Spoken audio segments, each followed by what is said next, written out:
Still have Mayakashis, we have Punk, Ninjas, Rose Dragon. There's so much going on with new format Genesis. You guys smash the living crap out of that subscribe button so you guys don't miss out more on this content. So one thing I wanted to do is I wanted to show the very early thoughts that players are coming up with for, Genesis right now. And as you can see, a lot of these generic draw cards have been getting hit because Konami wants to be able to kind of control the narrative as to, degeneracy. This has not stopped this deck from still abusing 2 copies of card to save, return to generate advantage, and start to see those draw cards. We got a very strong consistency hit on this, and I think it was a good step in the right direction, but unfortunately, this deck is still viable. We're still having people testing out the waters of degenerate style of decks like this. And that's not necessarily a bad thing, but you've got to realize that players want to keep playing gimmicky decks like this, and there has to be an allure or something for the deck building side of this to actually continue to thrive. So it's doing very, very nicely. Punk Psychic. Well, first of all, E-Telly did come down a little bit, which did open up some of the doors for what you could kind of explore here. But I mean, Psychic and Punisher's still a lot of points. You did get hit with some points on the Foxy Toon stuff, which, to be fair, I feel like this deck was already generating some major advantage in itself. So I think they did a good job trying to counterbalance and check this a little bit, because it realistically needed to happen. You cannot have the Punk stuff going unchecked for as long as it is, and also Super Poly being one of the best generic cards that you could have. Upping points on this was good. Also, yeah, Ogres going down was good.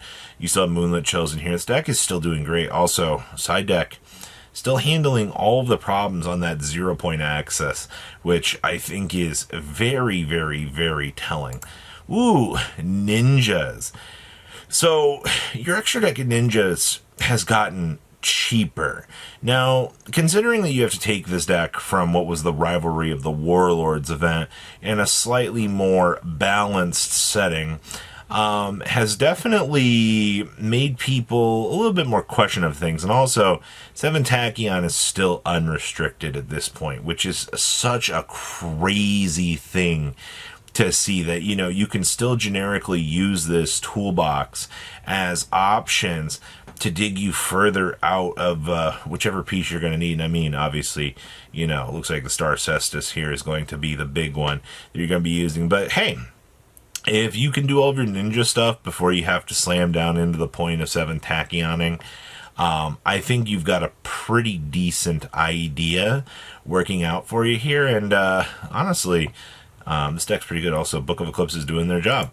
Ooh, Labyrinth. God, this deck, that got slapped really, really hard. We lost Pot of Extrav as the generic draw package. So now we got to start to scrounge around and try to find some other tool set that we can try to make this deck work out.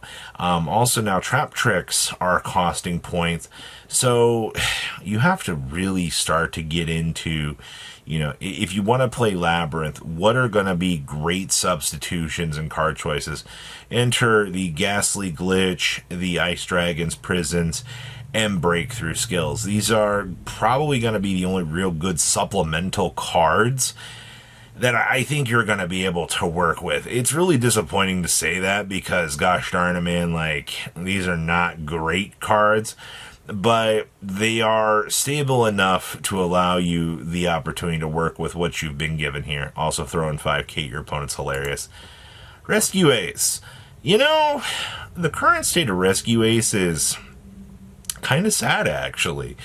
Obviously you don't get access to links in this particular format, but players are still intrigued with the idea of, can we abuse the SAT 4? Being able to beam out all of these huge resources are great, but the package itself costs so much. Airlifters did get a reduction, but impulses went up because every deck underneath the sun was trying to splash in Impulse and Fire Attacker just to get a sculpting hand option, just to kind of balance things out, which is not a bad thing when you're looking at it. But the problem was every deck is doing this.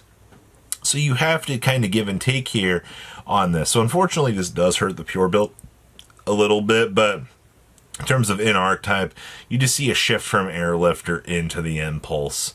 Next up here, we have Branded. So honestly, this deck is kind of freaking expensive because what? Mirror Jade's 10, Grand Guignol's 10, Albion is 20 for some reason, which is hurtful. So you get a single copy, just one Branded Fusion is all you are allowed to work with in this point. And that in itself does cause some problems because Blazing Cartesias are still 3s and Quests are still 3s. Konami feels, for some reason, that if you just even budge on anything Branded related, this deck is going to explode and just cause problems. While I could see some of that potentially being the case, I feel like we're being too restrictive. Maybe it's just me and I want to see, Branded actually get a chance to do something, but I guess by modern era standards, it's a little bit too broken. Argo Star. Now this is really, really cool. So I see we are playing the spell card here. Basically every time you activate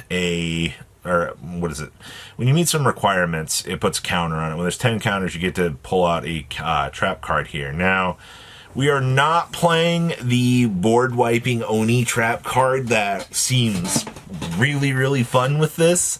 I love that's 10 and it's up or whatever it is. It's really, really cool. I do think you should fill out this extra deck a little bit more with a lot more of the generic resources that you have available to you, because you're playing Exceeds. Take advantage of the other toolboxing cards that we got, and you'll be able to extend out. And I would honestly feel like this deck would get a lot better for, competitive play. Voiceless Voice. So, one good headliner here was Sarvis. We're down in points. Great job, Konami. Diviner still limited at 33. Barrier still 33. And the Ecclesias still 3 points apiece.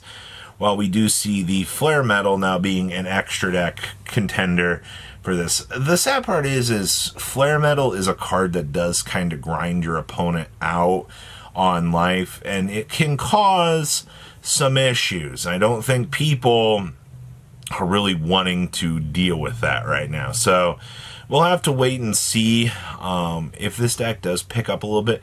I am very much hoping so, because I love the Voiceless Voice strategy in this format.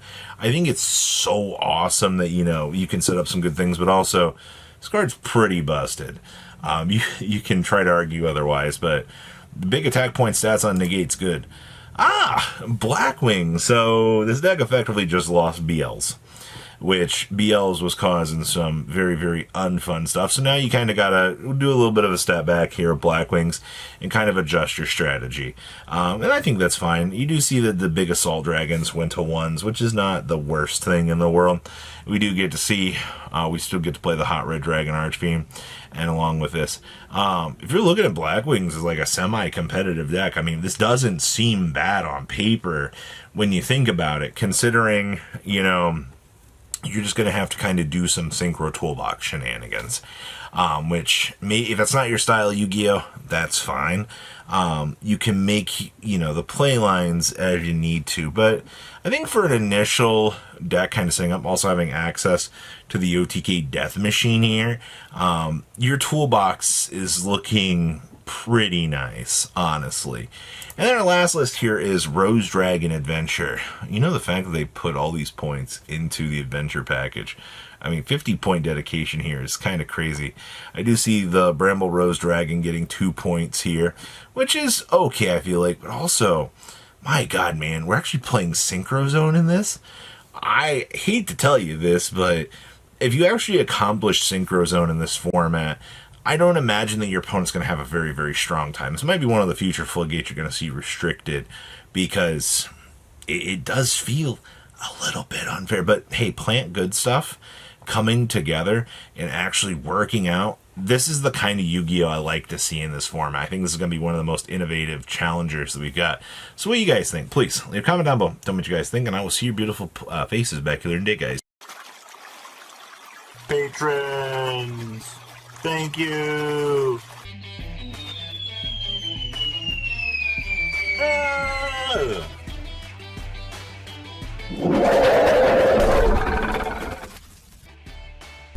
Thank you so much for watching. Check out these other videos.